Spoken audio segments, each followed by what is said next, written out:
ายดีพี่น้องมาเจอกันอีกแล้วนะคิดฮอดกันแต่สมัยเป็นน้อยนะเพื่อปั้นข้าวเจียวกับซีนตอนหนึ่งก็อิ่มแล้ววันนะคนเราคงกินเต็มตู้เย็นแต่บ่อยากนี่กินเจียวป่ากับเจียวปลาซิวน้อยกับซีนตอนหนึ่งนะ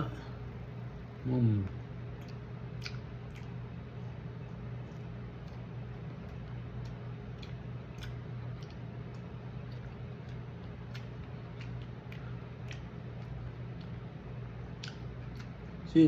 นแห้งเห็นเมื่อวานเนี่ยแซ่บเจียว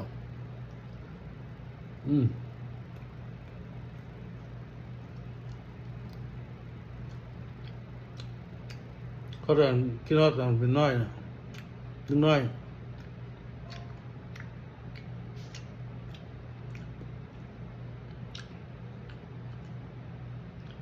พ่อแม่เป็นเอาเข้าปั้นหนึ่งกับแจวชิ้นตอนหนึ่งเขาอิ่มละไปโรงเรียนนี่มาโยมไม่กล้าก็เข้าน้ำน้ำปลาอาหารกันกินเต็มทุกเย็น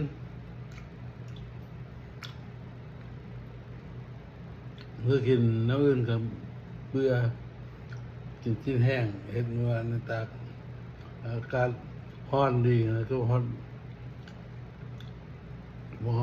200 ดีกรีเมื่อวานนี้ตากเครื่องมือก็แห้งแล้วสิ้น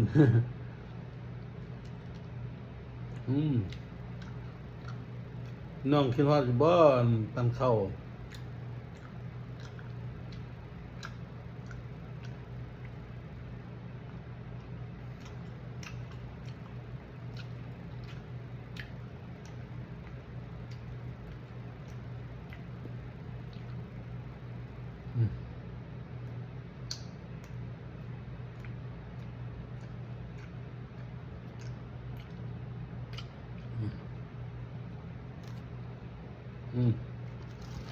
ระวัง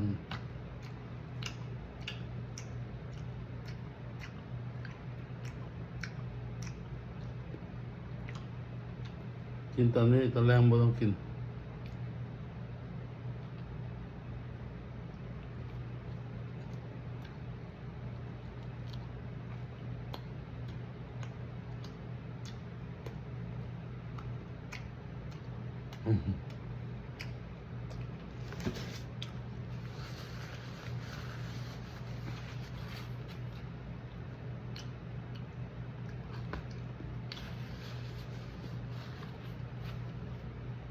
เอามาแล้วจะขอลากันแล้วคลิปนี้เนาะคลิปหน้าที่เจอกันในทางที่ชอบนี่ยืนกินมาให้พี่น้องเขาเบิ่งกินน้ำกันเนาะ